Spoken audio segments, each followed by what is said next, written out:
Chip the Ripper. S-L-A-B. Y'all know who it is. This is exclusive right here. Street Stars Radio. Yeah. Hey. Now, baby, I'm the Ripper, your baby daddy's worst nightmare. Catch me by the Claire, I'll be right there.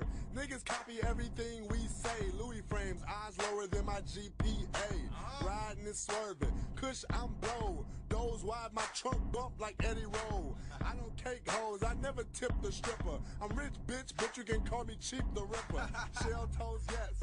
PRPS, there's a man riding a horse on top of my chest. Okay. Polo fresh, I am Z-Man. I'll be slam dunking Tangeray shots with LeBron. Told niggas keep it Carmelo, okay?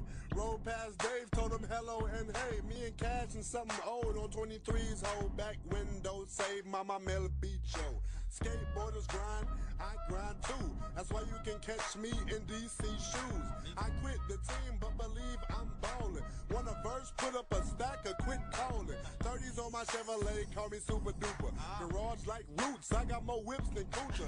Riviera sitting on the Bulls' best hooper. Y'all still riding 20s, y'all some Oompa Loompas.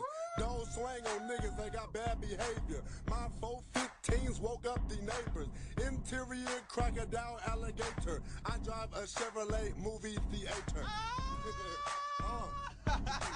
You already know what it is. Street Stars Radio World. Welcome. Welcome, my fellow African Americans.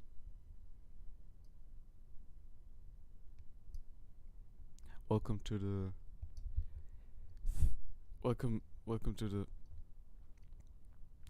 to like a later episode of the Neoclassical Gooncast, I guess. I don't even fucking know how long I've been doing this for, to be honest. But I've been going for some time. With that being said, welcome. And welcome. Am I right? We have pretty much all the stuff to talk about today.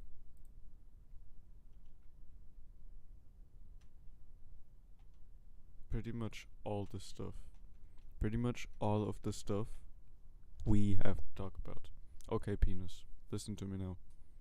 You stay quiet and stay put. Don't you dare turn off this stream.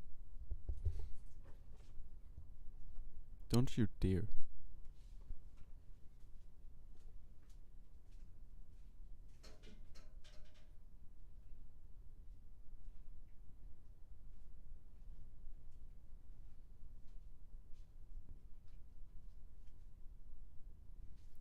Don't you dare. I've seen you try to click on the fucking Hassan stream. Don't you dare.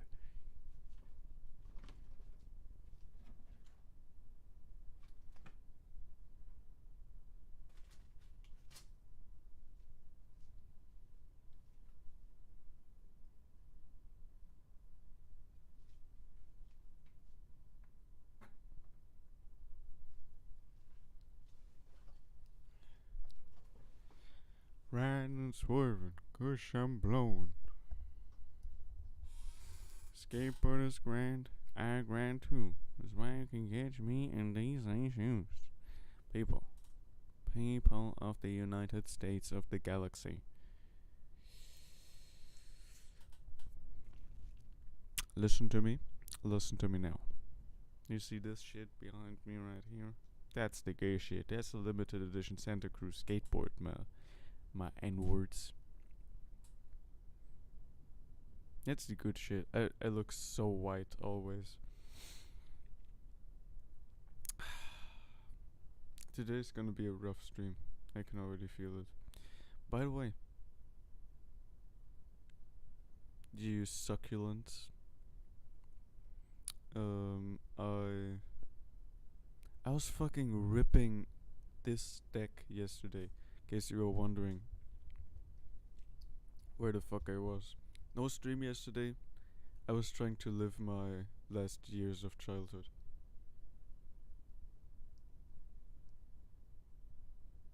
mean, my fucking teens are over. You feel me? My teens are, like, from a chronological standpoint, over.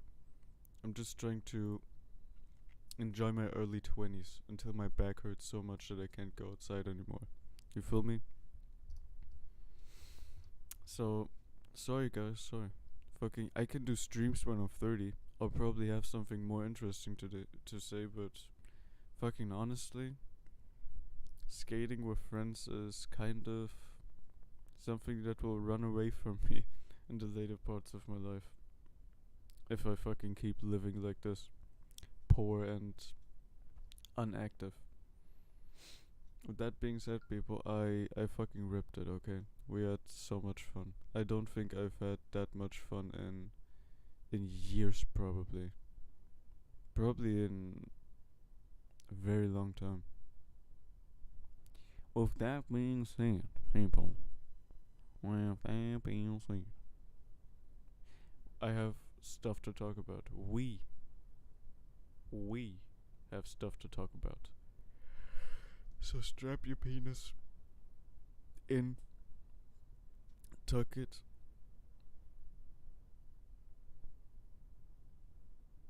not gonna make any rhymes for that. I was so close to making some kind of a rhyme to that, but not now. We got some actual shit to talk about, my nigglets. Famous pretty boy Floyd, ship the ripper. Who cares, honestly? Who cares? I just listen to me. I don't know why, but I have kind of a fixation on that freestyle again. It's so fun. It's so very fun. Hey everyone, Anthony Fantano here, internet's busiest music nerd. It's the White Teeth Man.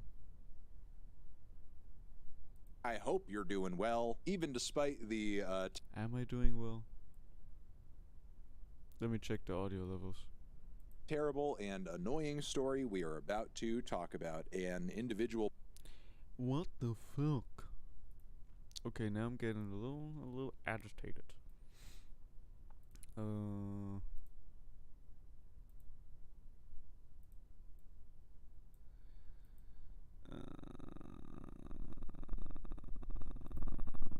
a rich bitch, but you can call me Chip the Ripper. Shelters, yes. PRPS, there's a man riding a horse on top of my chest. Toad.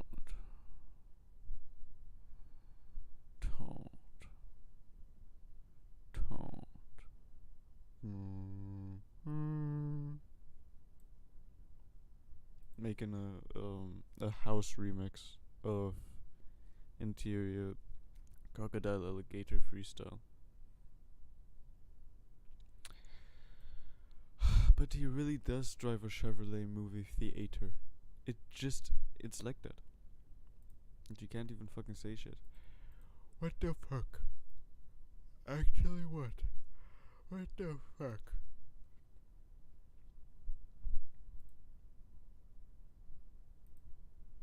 Sheltos, yes, PRPS, am I right? It's like there's some kind of human using the labor of a horse on my chest.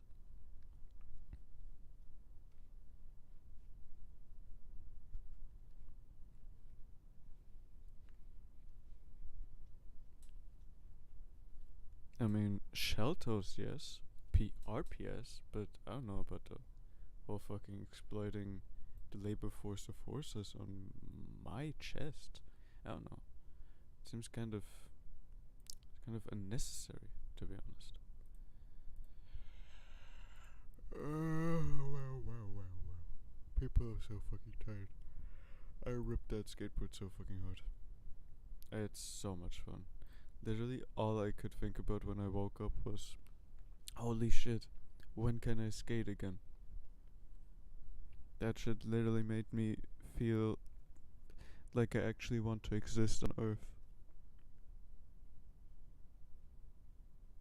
And I haven't felt that in a long time. And I'm very excited what this could hold for me. Goddamn.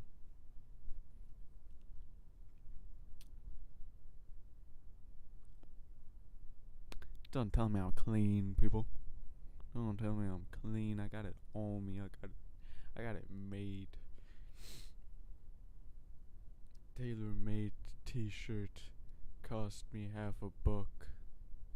Ask me if I got $1. Sorry, I am out of luck. Yeah, that's right. I'm fucking poor. Okay.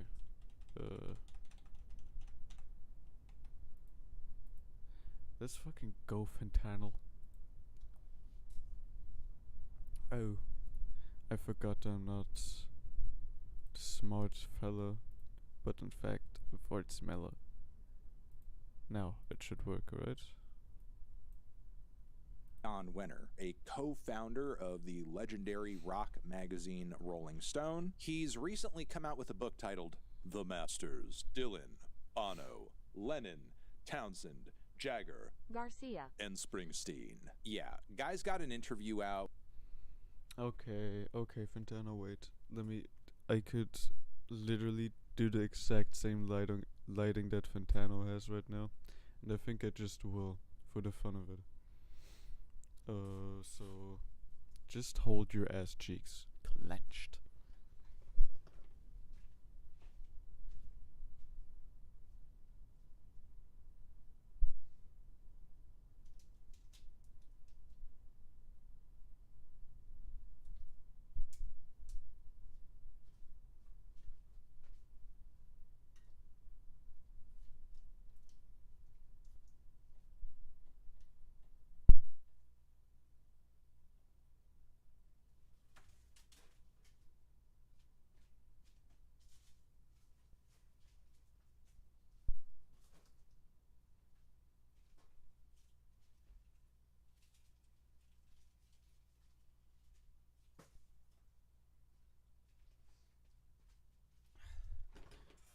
Roll. Hey.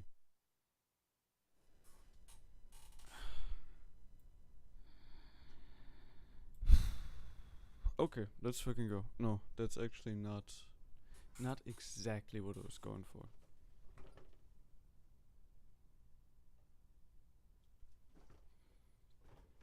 I think that's at least better. I like it.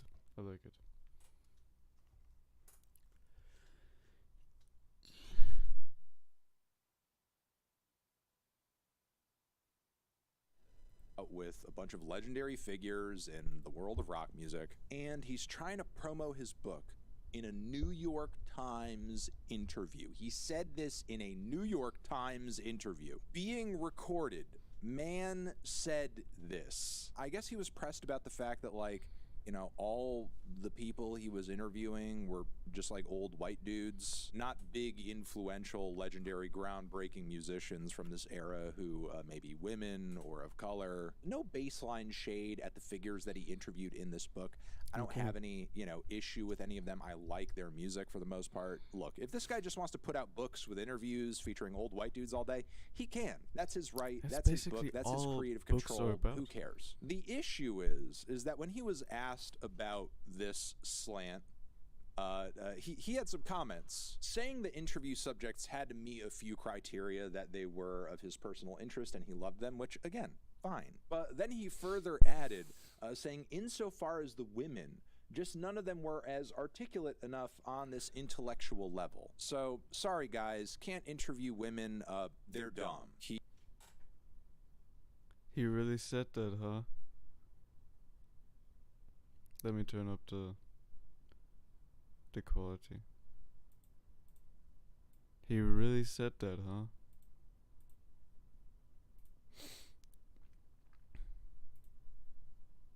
He even dug his grave deeper here, saying that I guess even Stevie Wonder and Curtis Mayfield, didn't actually make the cut when it came to this, level of intelligence and articulation. Wow. Tell me more. Aw, maybe if he had actually gotten the chance to interview Marvin Gaye, that would have been the one. Something here tells me that he wouldn't have been. Maybe I'm old-fashioned, he also says, and that's a word for it, I guess. His mindset is old-fashioned, just like segregation is old-fashioned. He's also quoted as saying, "The Masters is a collection of interviews I've done over the years that seem to me to best represent an idea of rock and roll's impact on my world." But hilariously, you're not including interviews or commentary on artists who actually started rock and roll music. This shit is fucking insane. How can someone say that and not be like, wow, I will lose my entire career for this? Holy fucking shit. Is this really what America has come to? We can just say, yeah, I would have interviewed women and black people, but we can all agree that they're just fucking dumb and basically animals compared to old white men. Like what? Like what? I can't even anymore. Fantano really brought the fucking scoop. Holy shit. That shit is insane. You know, the black ones, they're not included, but we'll have Bono in there. Which, given his comments about articulation, maybe makes sense, because if Bono is a master of anything, it's being his own PR guy. It's making himself look good, smart, caring, philanthropic, not putting his foot in his mouth, something that I think Jan over here could learn from. Which, again, another irony of this whole situation. He didn't fucking put his foot in his mouth, he stepped in his own mouth. It was basically like the fucking, the caterpillar that ate itself. You remember that fucking story? Holy shit. He basically, I mean, damn, he swallowed his whole damn lower waist. Situation, in Jan's search for articulation, he seems to be completely lacking it himself, not really understanding how much of a racial bias he is exhibiting here. But hey, you know, maybe that's what he was looking to articulate. I don't know what else to add here other than to say this is tone-deaf insanity informed entirely by the obliviousness this guy has toward his own racial biases, and it's clearly causing him to see something in the artist that he chose to interview and the artist that he chose to omit from this book. Because, like, you can't possibly tell me that with all of his talent and his experience and his everything, that Stevie Wonder couldn't give a cogent and intriguing and informative series of interviews. Furthermore, we have loads of interviews from the artists that he decided to feature in the book. I'll highlight Bob Dylan in this case, which I've read Chronicles Volume 1. I've read a bunch of excerpts from that book he recently came out with where he's like, you know, talking about the philosophy of modern song. Like, Bob Dylan is not the greatest writer on the planet. Many of his takes on that song book, especially when it came to like punk and 80s stuff, were pretty uninformed and not all that great. Definitely lacking in articulation and smart fella, if you know what I mean. Now, there have been some developments since this dumbass interview, because I guess Jan got booted off of the Rock and Roll Hall of Fame committees or whatever responsibilities he had there. But I'm kind of surprised that's like the extent to which he's seeing any repercussions for this, because these are the most insane and out of touch comments I've seen from an industry head. Yeah, exactly. I mean, that shit is insane. Thank you for basically doing the entire research for it, Fantano. I've heard about it today for the first time.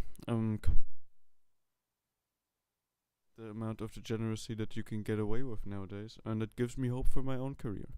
Since Neil Portnow of the Grammys said women need to step up if they want to actually, like, you know, see more inclusion and see more of a platform like in the Grammy space. Y'all women ain't stepping up. Us men, we've basically been doing the work. We also made the Grammys. And we decide who wins. But y'all need to step up. But yeah, Jan Wenner, kind of an idiot, even if he was the co-founder of one of the most influential and significant rock publications of all time. But you know what? Paradigms shift. things change. I'm sure in many respects he was forward-thinking and progressive for his time, but now he's sounding like a total inarticulate dumbass. Those are my thoughts. What are yours? Let me know in the comments. You're the best. Mwah. Over here next to my head is another video you can check out. Hit that up or the link to subscribe to the channel. Anthony Fantano.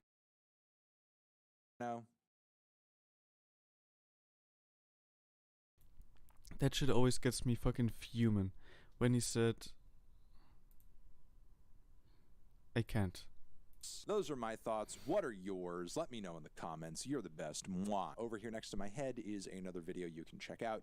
Hit that up or the link to subscribe to the channel. Hit that up or subscribe to the channel. Right?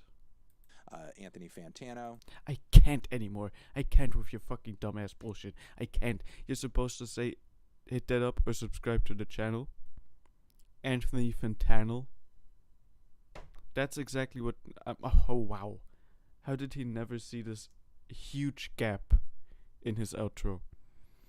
Every time I watch one of his videos, something in me just dies every time he says Fantano instead of Fantano. Hit that up or subscribe to the channel. Anthony Fantano. It's that easy. It's literally, it's not rocket science. It would sound so good that I would probably instantly cream myself. Rolling Stone. Jan. Fantano.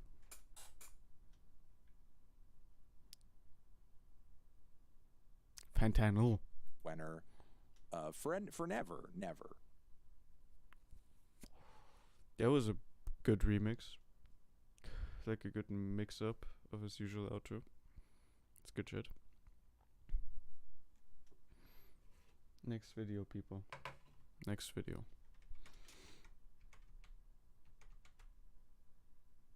Hello, children. I'm going to talk to you about all this Hello, man. Hello, adult. stuff on the table, but before I do, I'd like to sing you a song, and I want you to listen to the lyrics. Yeah. They apply to everything I'm going to talk about. Play the song.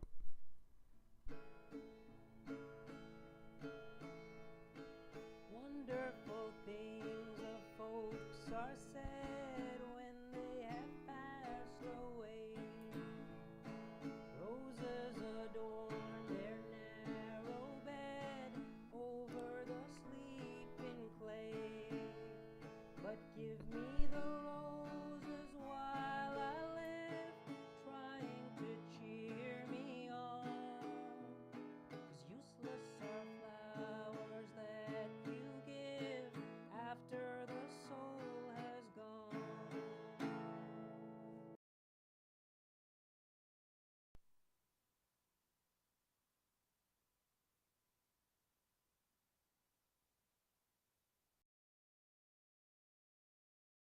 Where the fuck is my microphone? Oh yes, 7.5 out of 10. This video is about using the things that you love, not saving them. Yes, exactly. Don't know if I will agree, but you know what? Maybe I should.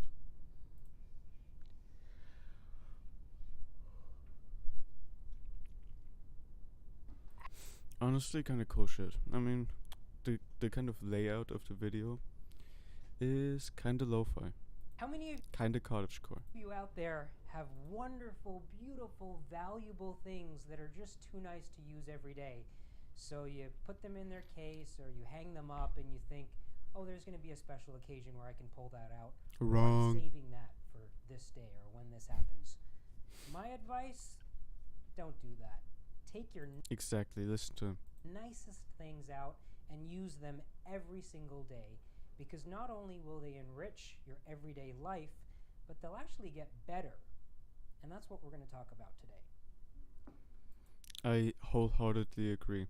With that being said, I do not wear my suit jacket every day. I have on this table some things that are very precious to me, but they're all things that I think get better with use. And With that being said, I really am using my nicest things every day. Because the nice things I buy actually is stuff that I need to use every day. better with age. This guitar Like a washing machine. right here is a little Martin guitar that my best friend Christian gave me quite a while ago. It was a Castaway. He attempted to learn the guitar and he's like, I'm not going to do it. And he gave me this guitar, and I have played this thing with metal finger picks without treating it preciously, and it is all nicked up over here, and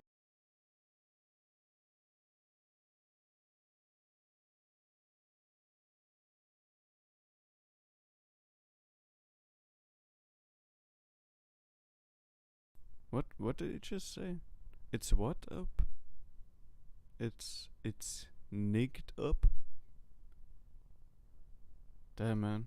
He doesn't look African. Damn. and some people might see that as damage, but I see that A race that is to be respected. Thank you. as use and love. Love through abuse. I was at the Country Music Hall of Fame last week, actually, and I saw Jimmy Rogers' guitar, and it just brought a smile to my face to see the exact same marks on Jimmy Rogers' guitar, right here, right where those metal finger picks hit the wood, because there was no pick guard on the guitar. A musical instrument, in order to be brought to life, it needs to be played, and in order to stay alive, it needs to be played consistently. These things are made of wood, and they're put under tension with strings.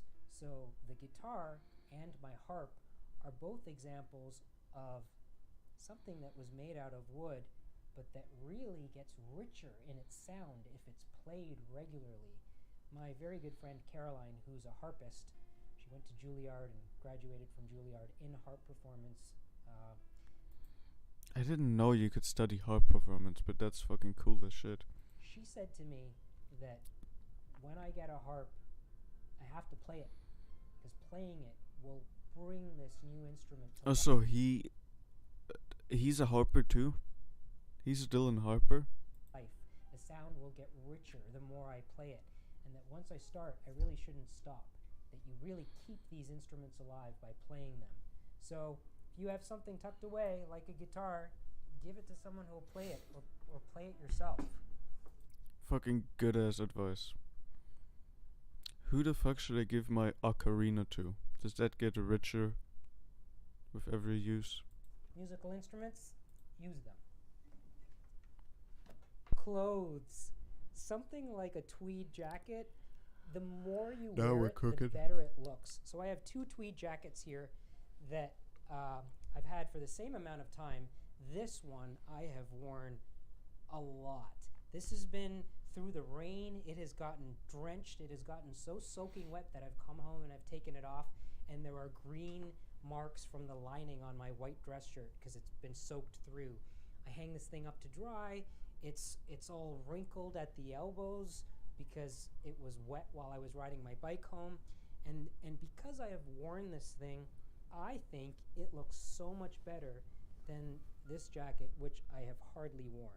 This has been maybe worn, I don't know, 100 times. This has been worn 10 maybe, and Damn, man, that's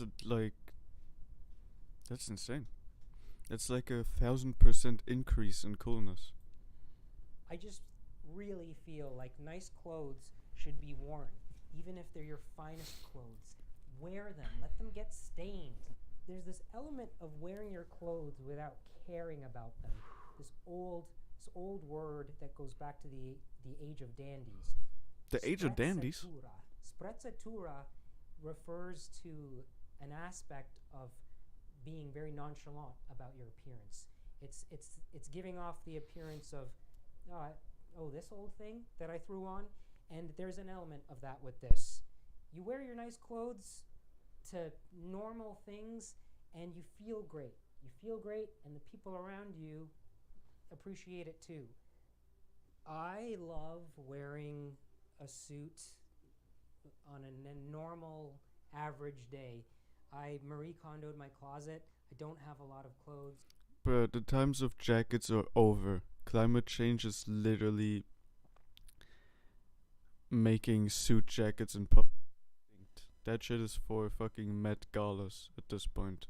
Fucking air-conditioned spaces. You cannot wear jackets outside anymore. I saved the things that I absolutely love, the things that bring me joy, and it just means that there are t-shirts in there, there are a couple pairs of jeans, and then there are suits and dress shirts. So of my options, I'm often wearing a suit on a regular Tuesday, and as I'm A regular Tuesday is like 110 degrees, man. riding my bike around the city, people actually shout out, "Hey, great suit, man." So just wearing the things that are I don't believe that at all. He looks like he's doing computer work in a cafe. With that being said, he does look great in that suit. Like, I think of all suits that ever existed, this is probably the one that fits him best. So maybe it's just from the wear. Maybe. are meaningful to you on a regular basis, it changes your everyday. Next, wood. Things that are made out of wood, utilitarian objects that are made out of wood, they get better with use and wear. Here are two cutting boards that I made.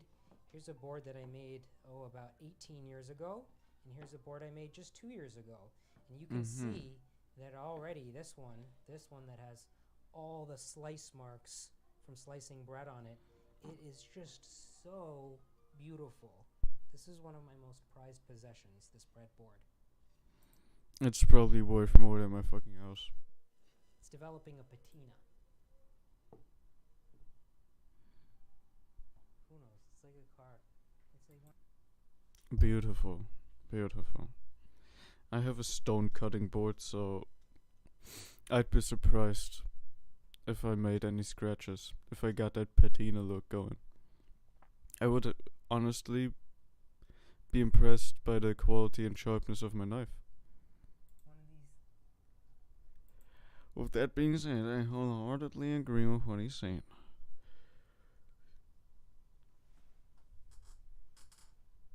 Oh my fucking god.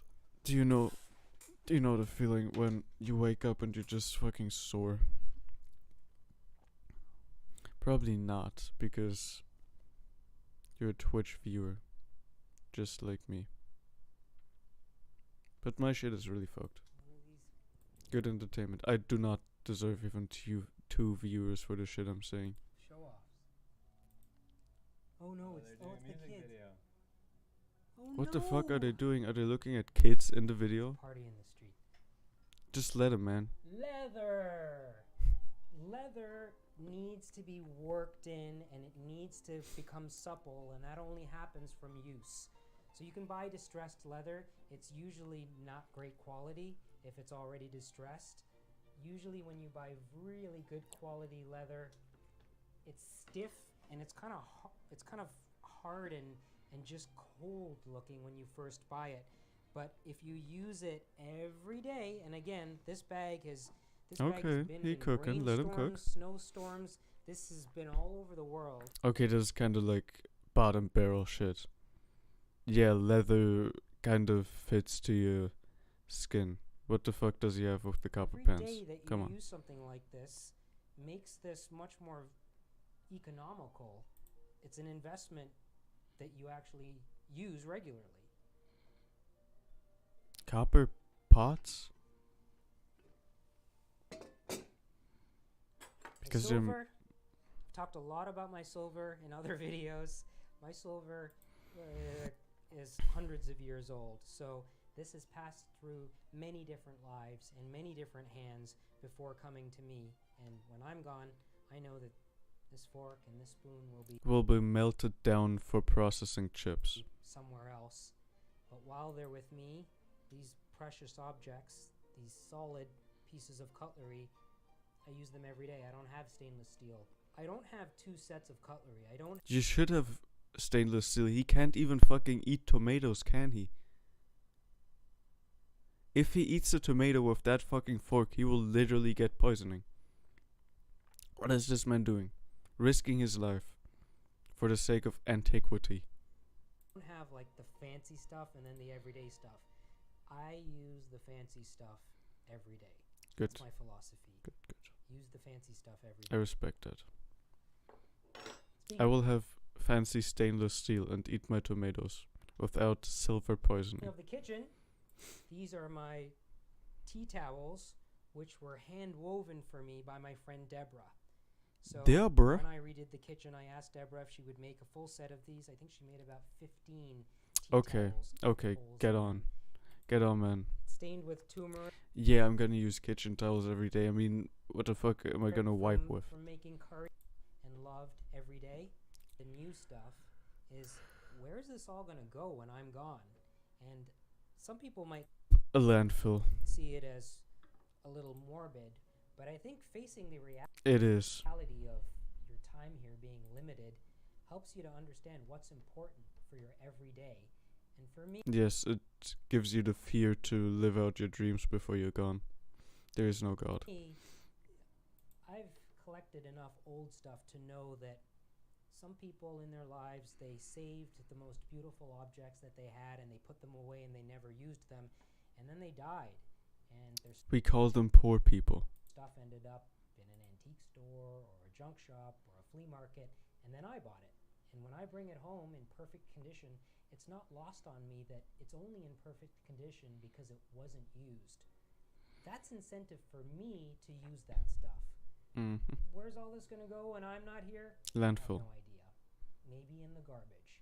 And that just encourages me to know that every day that I'm using this stuff, whether I'm destroying it through use or You making should. it look better through use, it's here for that very purpose. To be used, to be loved, and to be enjoyed. I love this guy. I wish I wasn't so pessimistic and I could just be him. Honestly, goddamn, man. He plays harp. After months of public back and forth, my office filed a civil lawsuit against the city of Sacramento, specifically Good for him. Let's see what he has to say. that it allowed, created, and enabled a public safety crisis regarding our unhoused. today District Attorney Tin Ho made the announcement in a room crowded with business owners, residents. Do the job that you were elected to do, and I know you're going to get there. Thank you. Thank you. This shit is so good. Honestly, finally. When can we start suing the city of LA? When can we start suing the city of New York? When can we start suing every city that has a homelessness crisis going on without actually caring about it? Just fucking paying $500 a month to tear down the homeless shelter camps with bulldozers. I mean, it's about fucking time someone sued the city for this shit. And community leaders like former longtime Sacramento City Council member Jeff Harris. I'll be quite candid, I welcome this lawsuit if it will Such a revolutionary opinion. cause that balance that the district attorney talked about between compassion and enforcement. What we don't have is the balance, and it needs to be there. The lawsuit claims the city of Sacramento has failed to consistently enforce the law, putting the safety of the unhoused and other members of the community at risk by allowing for things like unlawful camping, dumping, and inaccessible sidewalks. We spoke to the district attorney one-on-one after his announcement. And you explicitly asked that question on page 5 of the complaint. Is there a mandate from City Hall to stop law enforcement from enforcing the law? I asked you a similar question during the press conference as well. There probably fucking is. I'm relatively sure they just told them, do not mess with the homeless people. We don't want them to get help. We just want them to stay on the streets and make the 7-Eleven and liquor stores some money. Do you truly believe that there was some sort of conversation or agreement between City Hall? Also, someone has to take all the fentanyl. I mean, we have so much in the country now. Someone has to take it. The state of Sacramento is saying. Hall and the police department to stop enforcement. I know that the police want to enforce the law. They want to keep our streets safe and clean. I have great respect for them. They do not. And I do not have great respect for them. They don't care. So I find it very surprising that we don't have a single citation or prosecution in the last year from the city. I'm not surprised, and it's actually commonplace.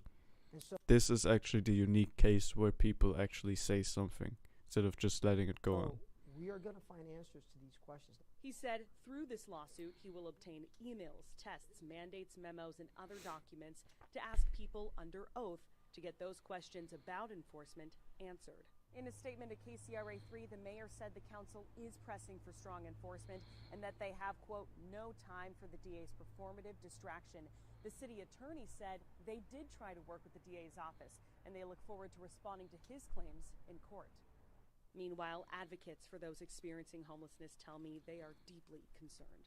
My fear is that the city will prove that the lawsuit doesn't have any grounds by stepping up enforcement, towing people's cars, citing people. Oh my god, please. Your mouth is too open. Wow. Who don't have any money, and ultimately the real harm will be to our unhoused neighbors. In Sacramento, Brittany Hope, KCRA 3 News. Thanks for. Okay, so maybe instead of just towing and bulldozing the fucking shelters, maybe we should build one that's actually made out of like brick, that actually has like a foundation and isn't on the sidewalk, where like food is served, maybe like, I don't know, some kind of social program like the rest of the world is doing, like kind of, I don't know, like a rehabilitation kind of thing, instead of bulldozing their shit and just tasing them if they get too close to the rich white neighborhood. What the fuck, man? Oh, wow. Honestly, if this lawsuit doesn't do something, this country is fucked. Like, I'm very, very glad that some lawsuit even occurred and that it's even getting any attention, not just being swiped under the rug. With that being said, I think if this shit doesn't have a cataclysmic effect on the entire country and their regulation, then we're fucked. Like, it's over. Then there's just gonna be a caste system in society where you're either homeless or housed. And if you financially fall under a certain threshold, you can just socially expect to be seen as a homeless person for the rest of your life. For watching, stay updated about breaking news and top stories on the NBC News app or follow us on social media. And I heard a screeching. This man will spit fire people. Between a screech and a whistle. A whistle. I said, what in the world is this? That's exactly what I would refer to as a whistle.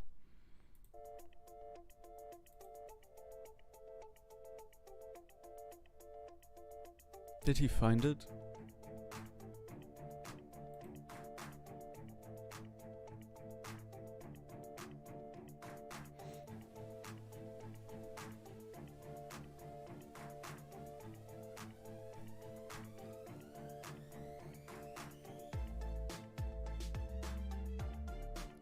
What fucking AI generated bullshit is this? Can like an actual human say that shit?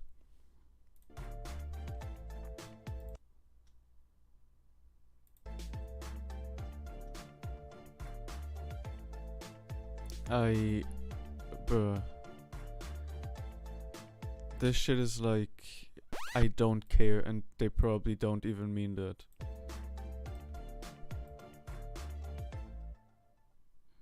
Bacon's done. Oh, I thought it would be a little longer. I thought we would have a chance of actually discussing this topic. But man, oh man. I will.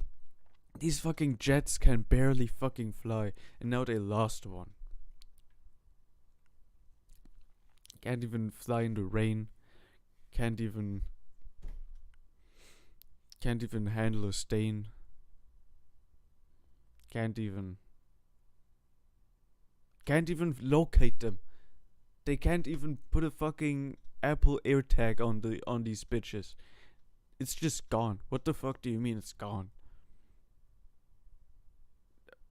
Do you have any idea how much money the US government spent on that fucking F-35 program? Like, too much. Enough to end homelessness.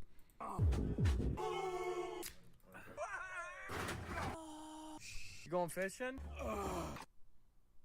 It's sinking. It's going down. Good boy. Jesus.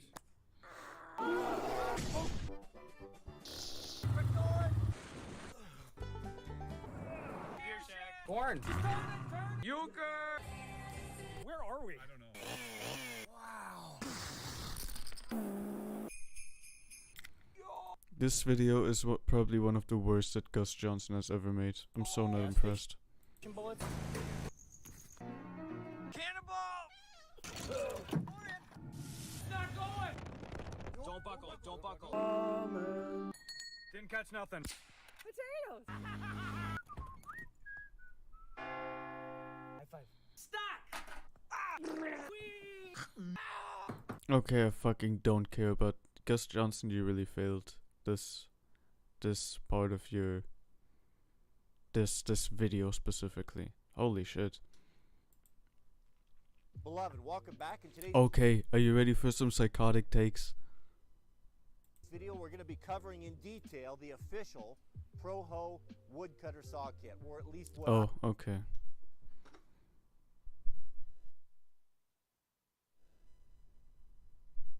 God fucking damn it. I was really...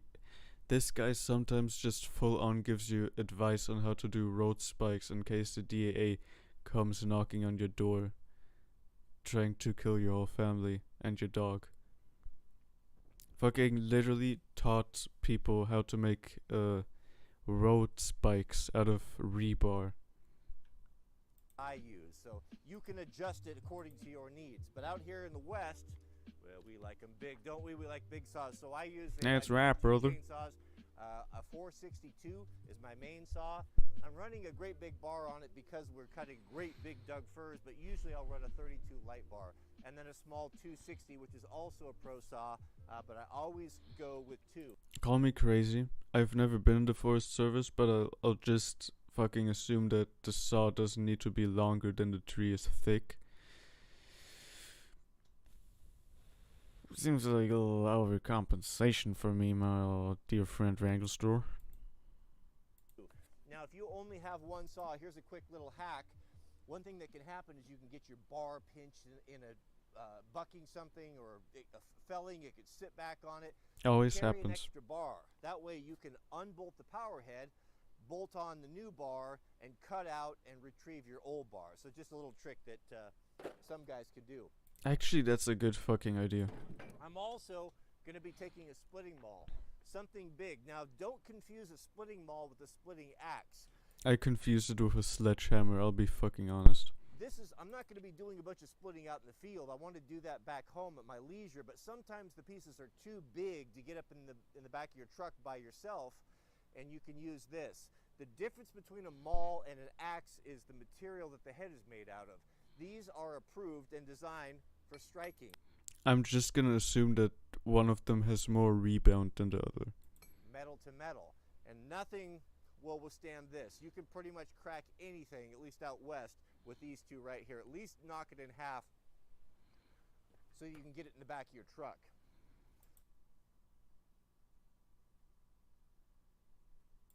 I'm going to take my Dalmar.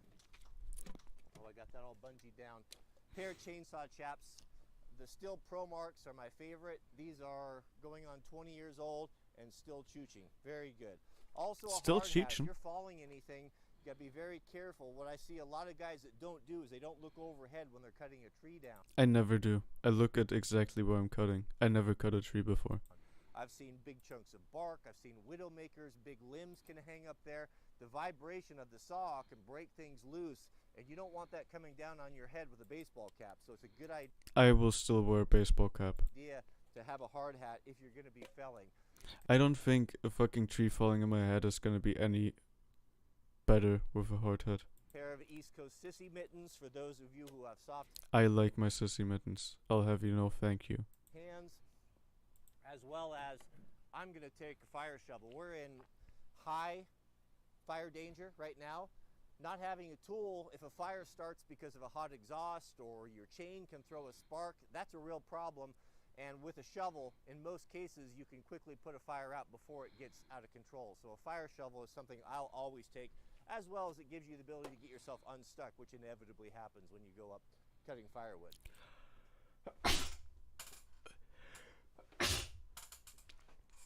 Yeah, totally. That happens to me every time. Because some of the stuff we cut is so big, up to 6-7 feet at the bowl, I also take a peavey just to help me move things around if we're doing great big rounds. So having a peavey is very, very... PVs are fucking OP people. I've seen this Native American fucking lift basically the fucking what it was called the Tree of Souls. Basically seen him turn one of these bitches. For moving things that don't want to be moved. I also instantly forgot the name of the tool that he just showed, but just know it's a good tool. I've got my FSS backpack here, which just has a lot of the smaller items. I'm going to have a pretty extensive trauma kit, something that's going to have a lot of ability to... Yes, my trauma kit is actually 2 grams of weed. To stop and something to smoke it out of. Blood. So a lot of blood sponges, tourniquet, that sort of thing. OG Kush, Gorilla Glue, White Lemon, you know the drill. Just something to get the trauma away. But also, I'm going to carry a small IFAK or at least a tourniquet on my faller's belt or my bucking belt. I showed this to you guys yesterday. Damn, man. What's a bucking belt? That sounds raunchy. A bucking belt? That sounds like... That really sounds so dirty. Like a bucking belt, like someone is trying to do a wordplay. Today, guys are making fun of me. Oh, it's going to take you... You won't even... All the job will be done before you get this thing on. No, everything is kept here. How long does it take to strap a belt on? Like a long time. You need to get it through every fucking thing of the pants. Pretended like it's a clip-on belt. Peanut gallery. Give me strength. I am part of the legume. Of the legume gallery. Legume? Is it? I think it's legume. The faller's belt is pretty simple. It's got a file on it. Because I'm pretty far away from the truck. If I throw a chain or if I put the bar down in the dirt and I knock the tip off, I don't want to have to walk all the way back down the hill. What the fuck is a bar and how do you knock the tip off? Just don't speak in these secret terms. In the mountains, it's not like we live in the plains where everything is easy and you could just drive to your source. Sometimes, we're 100, 150 feet away from the I don't know why I'm so standoffish. I think it's just hilarious. Truck. So I'm going to have all this stuff on me because I need it. I'm also going to have, so I can file it, I'm going to have a pounder, my axe, and a Grizzly Peak Enterprise deal. Now I'm going to have a small wedge pack if I'm not felling. If I'm going to be felling big firs, I'm going to have a full big wedges. But these are just small ones to avoid a pinch in a buck. I'm going to keep a tourniquet on here as well as a scrunch tool. By the way, how many trees does this man, saw down every day? How much wood does he need and what is he doing with that much wood? Is he planning for an apocalypse? I think he can still cut down trees in the apocalypse though. It's not like they're gonna die first. I just wrap that around my waist and has basically everything that I need. The warband also... I've seen this man for the past month just haul around huge amounts of tree and wood. Just to a degree where I'm asking myself, is he building a barn? Fuck. It takes to strap a belt on. The Grizzly Peak Enterprise deal. The Grizzly Peak Enterprise? Tell me more. Now I'm going to have a small wedge pack if I'm not felling. If I'm going to be felling big firs, I'm going to have a full big wedges. But these are just small ones to avoid a pinch in a buck. I'm going to keep a tourniquet on here as well as a scrunch tool. I just wrap that around my waist. A scrunch tool sounds literally like the plumbus to me. Has basically everything that I need. The warband all goes out and we cut wood together, so we're always communicating. We'll separate, divide, and conquer, so we'll take the spur roads and keep in communication to find that windfall or that jackpot, and then we'll all go together and work together in processing it. So we're using the Bowfangs with Evans Radio Made Easy I think that's the first thing that I'm like, yes, everyone should have one. antenna upgrade, which is pretty amazing. I'm also going to carry 2 liters of water with me. I'm going to have one with me. It's pretty heavy, hot, sweaty work, so make sure you stay hydrated. So I keep 2, one in the truck and then one on me. Actually, a good idea. I can respect that. I'm going to carry a stump vise in the truck. I'm not going to have that on my person, so if I need to do some heavy-duty filing, a set of Bugs goggles. Bugs goggles are nice because they are wire mesh, and if you don't wear glasses and you're doing really physical work, regular safety glasses, they steam up. But these being wire, they make it much nicer. And also, if you're going through really nasty, thick forest, it's got a lot of vine maples, these are very good to protect your eyes.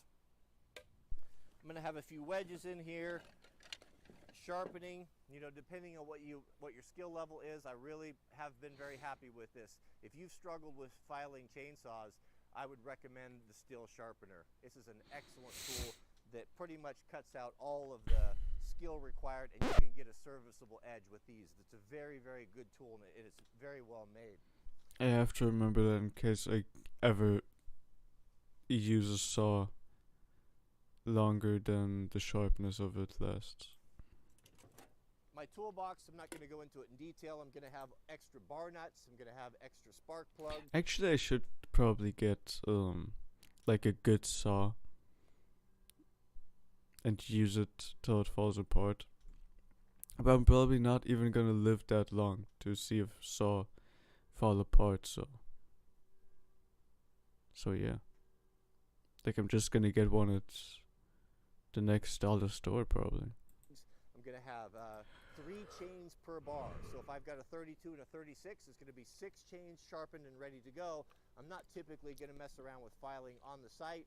I'd rather just swap out a chain. I just keep that in this metal box, and as well as all the little bits and bobs that this guy's going to need. And then finally, my Dalmar. I'm going to carry that with me at all times. That just basically goes with the chainsaw. And a Dalmar is a two-chamber tank. Your gas is going to be on one side, your mix for your saw, bar on the other side. Typically. But I don't even have a saw. Next video. I've really thought, because the title of it was like, I warned you, I thought it was gonna be some Egyptians actually look like this. the end of the world as we know it type bullshit. I'm gonna lose my fucking mind over this. Holy Jesus. This is the shit I came here for. I'm gonna literally go feral. Goddamn, okay, let's watch it. Egyptians actually look like this. Scientists have found mummy after mummy after mummy of all these Egyptian pharaohs or kings that look like this, with orange or blonde hair. I can't anymore. Really, oh my...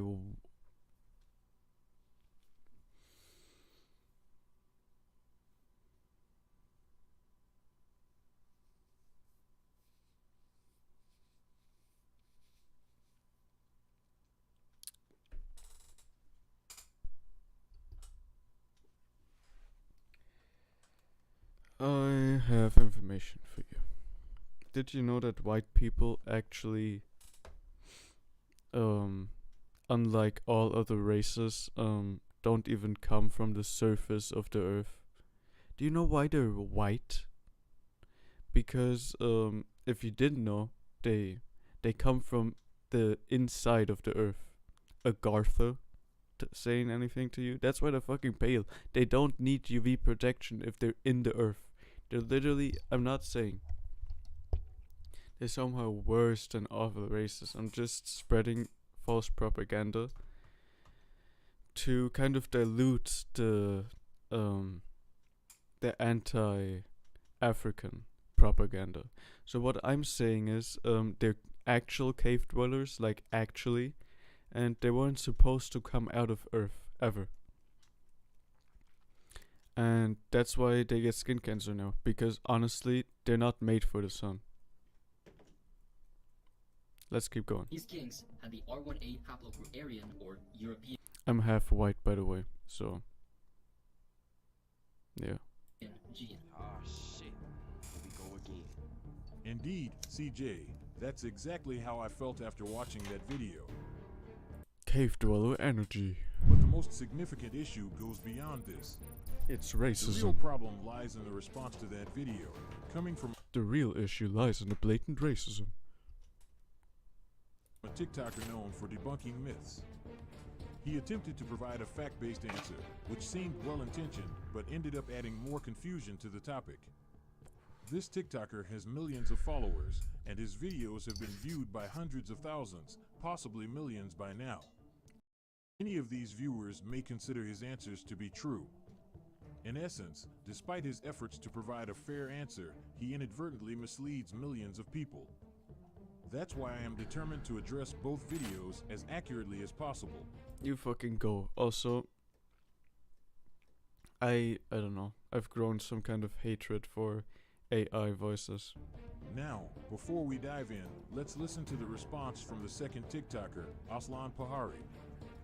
Hello, my friend. Were ancient Egyptians European-like in appearance? Well, I would say to simply say yes would be misleading. Mummies that have been found with colored hair, that itself is quite a rare occurrence, and should not I wonder why. be seen as a representation of the general appearance of ancient Egyptians. Ancient Egypt was a great civilization with a large population that faced migration over centuries. So obviously the migrations are going to affect the gene pool of the native population. I also fucking love how the camera panning was from Egypt down the River of Nile, even though the migration happened from down the River of Nile up the River of Nile. So that's just kind of a mindfuck. Population, especially in urban areas. Aslan's response is intriguing. As I mentioned earlier, he's trying to provide accurate answers, but there are some significant errors. The original video talks about archaeologists finding mummy after mummy after mummy with blonde and orange hair. Found mummy after mummy after mummy. Meaning that the ancient Egyptians resembled Europeans. Aslan, however, states that Kemet was an ancient civilization with a large population influenced by migrations, which impacted their gene pool. Is it? It fucking really didn't. Especially during the time of mummies. True? In my opinion, absolutely. To explore this topic In my opinion, only recently. Recently being the last, 1,000 years. in greater detail, I highly recommend watching my in-depth video dedicated to this aspect. Now let's go back to Aslan's answer to the question.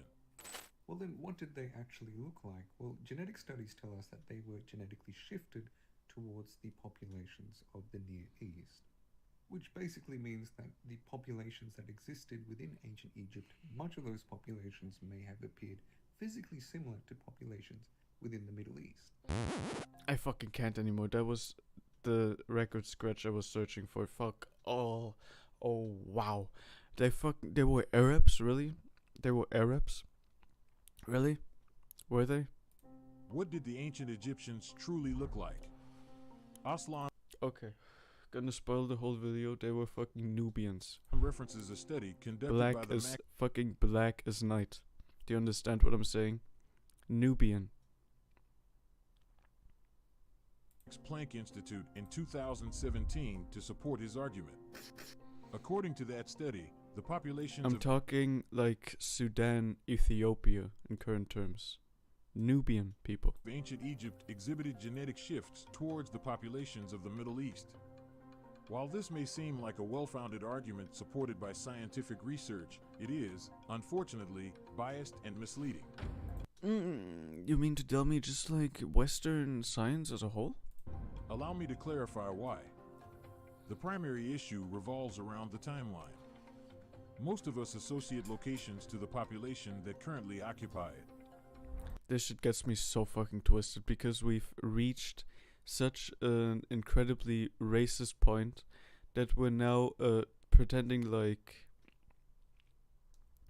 black people are being treated like regular humans, but then also denying their entire history and pretending like all achievements of man were made by white people.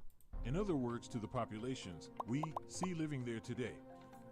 However, it does not work like that. People migrate, mix, fight, experience genocides, or flee conflicts Yes. areas, resulting in populations today that may not fully resemble those of millennia ago. The United States offers a perfect example of this phenomenon with its indigenous population, as discussed in this video. Regarding the study cited by Aslan, I have previously addressed it in numerous videos, especially in this one, where I examine all genetic studies related to the ancient Egyptian population. Look at that man. He is not white. I don't even fucking know what to tell you. Let's take a look. 2017 Abu Sur El Melek. The third one occurred in 2017 when a highly publicized study emerged as a landmark in the field of ancient Egyptian research. The study involved the extraction of DNA from 150 mummies found in the city of Abu Sur El Melek, located in, Of course, a very white name for a city. in Middle Egypt.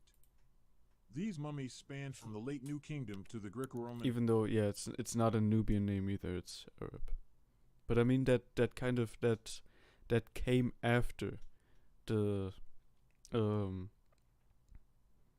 I would say that came after the Arab migration into North Africa. Period, providing a comprehensive timeline of ancient Egyptian history. But contrary to the previous mummies, these were not royal mummies, but some random inhabitants of the area of unknown origin. Through extensive analyses, scientists revealed intriguing findings that garnered significant attention. The DNA extracted from the mummies displayed stronger genetic affinities with populations from the Near East and Europe compared to modern Egyptians. This discovery was attributed to an 8% This shit is so fucking insane. increase in the African genetic component. Since its publication, this study has been widely referenced by mainstream media and the majority of experts as a definitive answer to the ethnicity of the ancient Egyptians. They were white people. In fact, they were Americans. Just like Jesus. In essence, this study is often used by mainstream sources discussing ancient Egypt. It is presented as a definitive answer as it links the population of Kemet to the Middle East. However, contrary to what is said, these results only concern 3 randomly selected mummies out of a group of 151. I'm so fucking randomly selected. They must have really had a good randomizer. All from an area that had experienced centuries of foreign influence. Numerous indications of foreign settlements in that region during the same. By the way, why not draw an average of the 151 mummies instead of picking 3 randomized examples for a study? Same period further complicate matters. Aslan also mentions the migration of foreigners into urban areas, which is indeed accurate. In our understanding of Kemet, the north, where the pyramids stand, is often seen as the heart of the civilization. However, not at all. Not at all. It's actually kind of the equivalent to Washington D.C. when we're talking about the migration of Caucasian people, which also the word Caucasian isn't really accurate at all. But that's kind of what I'm saying. It's a very, very late stage part of that civilization. The most critical regions were in the south, as detailed in this video. For instance, the Valley of the Kings, where major pharaohs were buried, is situated in the south, near Thebes. In a modern context, this would be equivalent to a city like New York, a That's what I'm saying, man. That's exactly what I'm fucking saying. Cosmopolitan area with a blend of ethnicities among the native population. However, the true centers of power, similar to Washington, D.C. in modern terms, oh my god, he's spitting facts, were in the south. The elite families, who valued their lineage, tended to intermarry. Evidence of endogamy among Kemet's elites is well documented. We can make a parallel with modern populations. People usually blend in terms of class. It was the same back then, especially among the members of royal families and nobility. The temples of Amen, the principal deity during Kemet's golden age, were also located in the south. The priesthood of Amen resided in Thebes, and the leading families headquartered themselves in these regions. The city of origin of Haru, or Horus, is also in the south, even further south than Thebes. Consequently, when scientists study mummies from northern Kemet, it is highly probable that these individuals were not fully representative of the native population. They might have been Egyptians, but of foreign origin. Yes, exactly. Kind of like all other royalties and monarchs in the entire world, except for maybe parts of East Asia. But like especially when you talk about shit like royal bloodlines in Europe, for example, they for the most part had little to no heritage in the country that they're ruling. Like, just look at fucking Britain nowadays. They're French. Studying mummies from the southern regions reduces this likelihood. Now, let's address another error made by Aslan concerning the appearance of the Kemet population. Aslan references the genetic study we discussed earlier to link the population of Kemet to the Middle East. However, the issue extends beyond this study. It relates to the connection between genes and physical appearance. One's appearance, or phenotype, is not solely determined by their genes. To identify someone's phenotype accurately, we do not rely on genetics. Instead, we turn to anthropology. A few years ago, some geneticists introduced a system that attempted to identify phenotypes using genetics. Still, it was widely discredited by serious geneticists, as it was deemed random and incapable of providing accurate results. Therefore, not only is the study we discussed earlier flawed due to sample size, also due to corruption, location, and time frame, but it also employs the wrong data to address the question of Kemet's entire population. To this day, the most reliable method for determining someone's phenotype is through anthropological analysis. We'll delve deeper into this topic later in the video, since several of Aslan's future points also relate to this matter. My goal is to provide a comprehensive answer that covers all his arguments for better understanding. The kitchen is open, it's time to cook. Be sure to stick around until the end. I hope I will. Now, onto the juicy stuff. Now, your next point was about haplogroups and how certain pharaohs carried the R1A haplogroup associated with modern-day European populations. Yes, that was the case for Pharaoh Tutankhamun, but we got to remember that Egypt has had a variety of dynasties that have ruled over the civilization, and we have minimal examples of what haplogroups were prevalent within each dynasty. We know from Tutankhamun that R1A was present. However, from Ramses III, we know that E1 was present, which is a haplogroup associated with native populations within Africa. What I'm trying to say is that to say Egypt was white or black in race doesn't make much sense. Egypt was a great civilization with a large population. And it's like, it's so fucking dumb to just look at the DNA from royalty, like the people that actually have the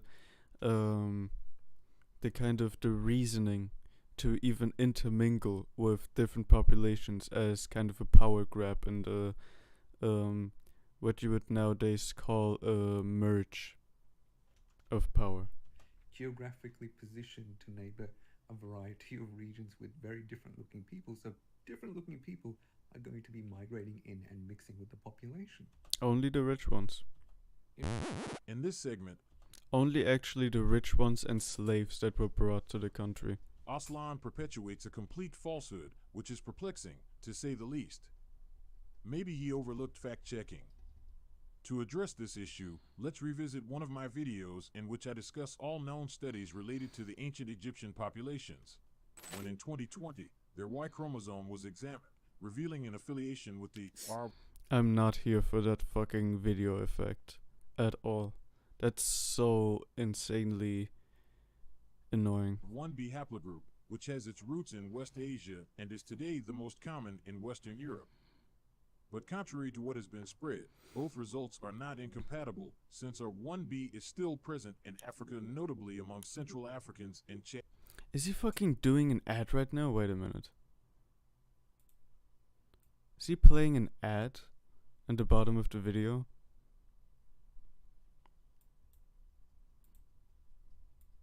Let me get to the bottom of this.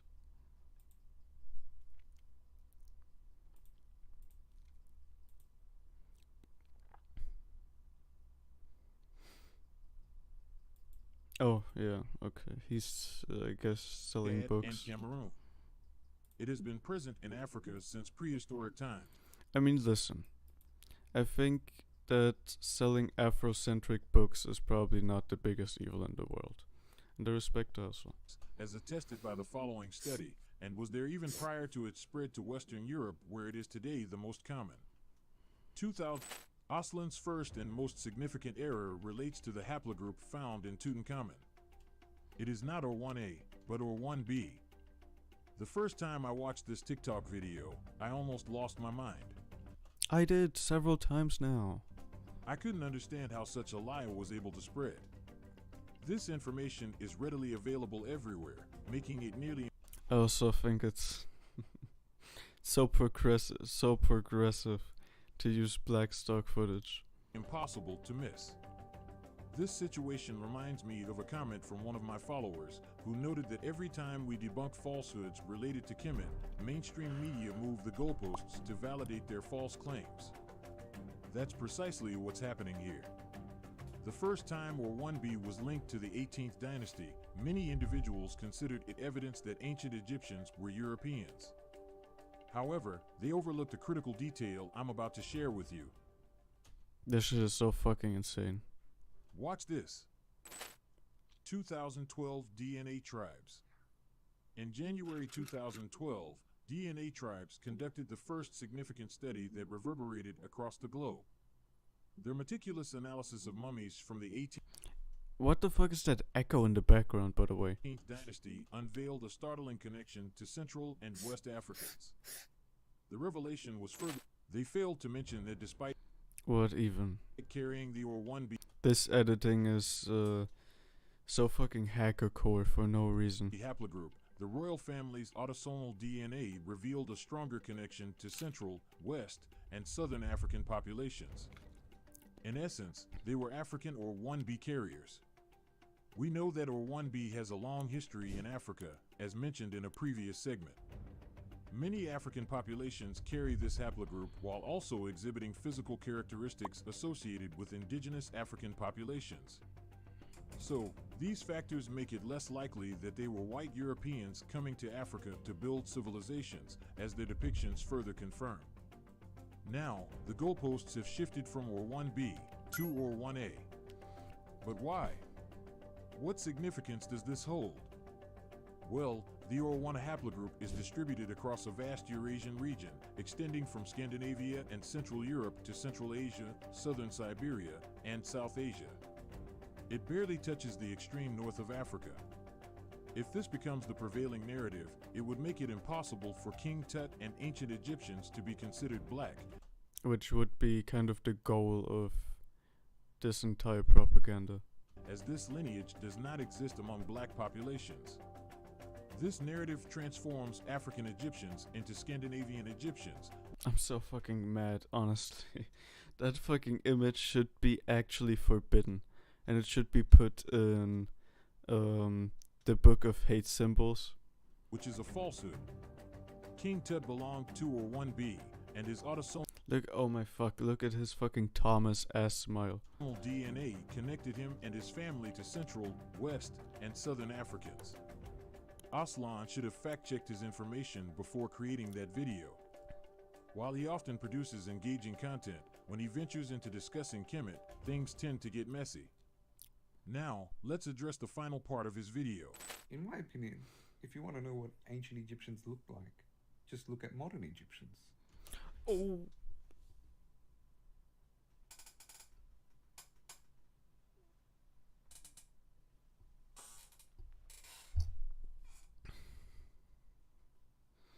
They are the direct descendants.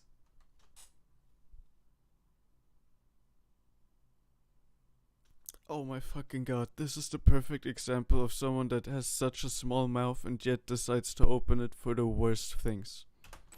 This portion is the reason I created the following videos. If you're interested in uncovering the truth, I highly recommend watching them. I delve deep into the subject, addressing studies I will never watch these videos. typically overlooked Too long and I don't like the thumbnail. by mainstream sources. I don't even know how long they are. Probably too long for my attention span. After watching these videos, I encourage you to form your conclusion. But you should watch them, yes, you should watch them. I don't want to dictate your perspective, even though I can be quite assertive about my beliefs sometimes. I want you to critically analyze Well, how can you not be when this shit is literally like black people never achieved anything in history, it was all white people. The data and decide what makes the most sense. Now, let's talk about anthropology. As I explained earlier, a person's appearance is determined by their phenotype, which, in turn, is defined by their bone structure. This leads us to the field of anthropology. While genes can provide hints about someone's facial features, such as eye and hair color, to truly understand what they look like, we rely on anthropology. So, what does anthropology reveal about the appearance of ancient Egyptians? Well, numerous renowned anthropologists seem to agree on one key aspect. From these studies, it becomes evident that the original population of Kemet at major historical sites exhibited a feature typically associated with black populations. Like, honestly, look at that fucking chin on the Sphinx. That shit's not a white gal. Today, subnasal prognathism. Furthermore, Eric Krubazy's research affirms that the phenotype of ancient Egyptians remained remarkably consistent until significant disruptions in their history. The first major disruption occurred with the Hyksos invasion, while the most pronounced changes took place during the late period, coinciding with the Greco-Roman era. This era witnessed an increase in mummies with blonde and red hair, indicating that these features began to appear with foreign occupations. In other words, if they resembled black people in the beginning, they remained that way for the major part of their existence. When we examine depictions of ancient Egyptians, we often find that most pharaohs and the general population had typical African features. The Great Sphinx, in particular, bears these characteristics, as does the majority. They're gonna they're gonna remodel the Sphinx as an attempt of restoration, and they're gonna literally make her face fucking flat, gonna pull the nose back by a big margin, gonna have no chin, gonna have a neck beard. Majority of the population with features like afro hair and Gonna be literally the Sphinx is gonna be restored to being a white man. And locks. There are occasional depictions that may appear ambiguous. That is exactly this picture right here can only be a white man, right? But for the most part, the Kemet population resembled Africans in all their diversity. We can also like this is not your average Brian. Consider what contemporary civilizations, both European and this is also not your average fucking insert typical Middle Eastern name here. I don't want to go with the super typical ones, but I kind of want to throw like one out that Middle Easterns would be like, yes, everyone is called that here. So just insert that yourself. And Asiatic had to say about them. If you're curious, I recommend watching these videos. Before concluding this video, I'd like to emphasize why we revisit certain topics from various angles. It's because, as soon as we stop, the goalposts are moved, new tricks or manipulations appear, and new ways to distort African history emerge. While discussing all aspects of African history is essential, I occasionally return to these fundamentals to keep the discussion alive. I hope you now appreciate the importance of these reminders. But I hope you do. I really fucking hope you do. And if you're still like, oh, how could they have built them? Enough from me. Then you should fucking watch a lot more independent sources. This is of course not independent, but it's objectively true. What are your thoughts on all of this? Do you agree? I don't think there's a single fact about this video that we just watched that you could actually like deny. Agree with me, or do you believe the TikTokers are correct? Pick your side and share your arguments in the comments below. Let's engage in a constructive dialogue, learning from each other's perspectives. I'm genuinely curious to hear your opinions. Thanks for watching Mr. Imhotep's channel, and see you in the next video. No, no, no, no, no. We don't watch that now. We're fucking done here. I can't anymore. I'm sorry. I have shit to do. Listen, people. Listen. People. People. People of the internet. We had a good time, right? We had some fun. We had to stun.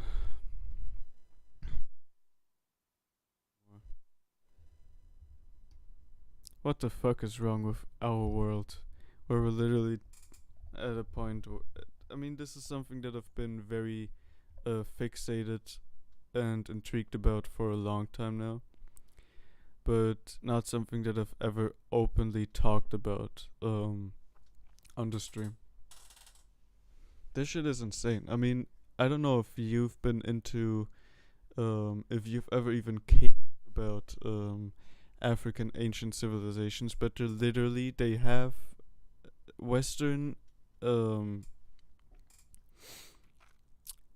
Western science has a wide explanation for literally every ancient civilization. They pretty much they have an explanation for pretty much every reason why a black man can't build anything, and why they're just the only history they had was fucking dancing around fires in small tribes. It's so fucking insane. And I would just like to let you know that time will tell, right? Time will tell.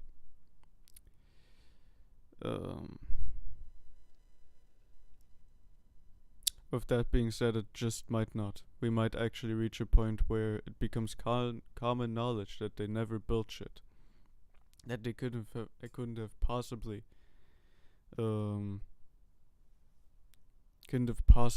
had any achievements. And I don't want it to happen. But it's already happening, people. So just how can I put this? Stay frosty. And get Afrocentric, people. Actually, not. Actually, yes, get Afrocentric. Prioritize them until they are treated just as the privileged part of society. With that being said, people, I thank you so much for watching my very quick stream. Only did half the time I was supposed to do. But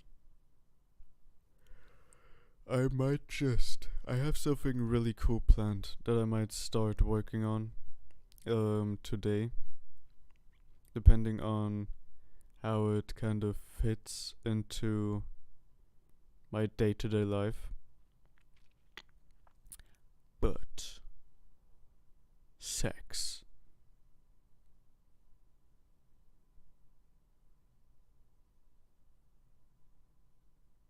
Thank you so much for watching, and I'll see you in the next Neoclassical Gooncast. I'm your host, the Neoclassical Gooner, and I thank you so much for being here. Enjoy your life. Go outside today. Honestly, go outside today, and just get it done. Go outside and take a deep fucking breath. And if it smells like shit outside, which is not too unlikely, go away. Just go straight forward until it doesn't smell like shit anymore and take another breath. Because that's all we have. That's all we have left. And it's the only path to salvation that we have, because there's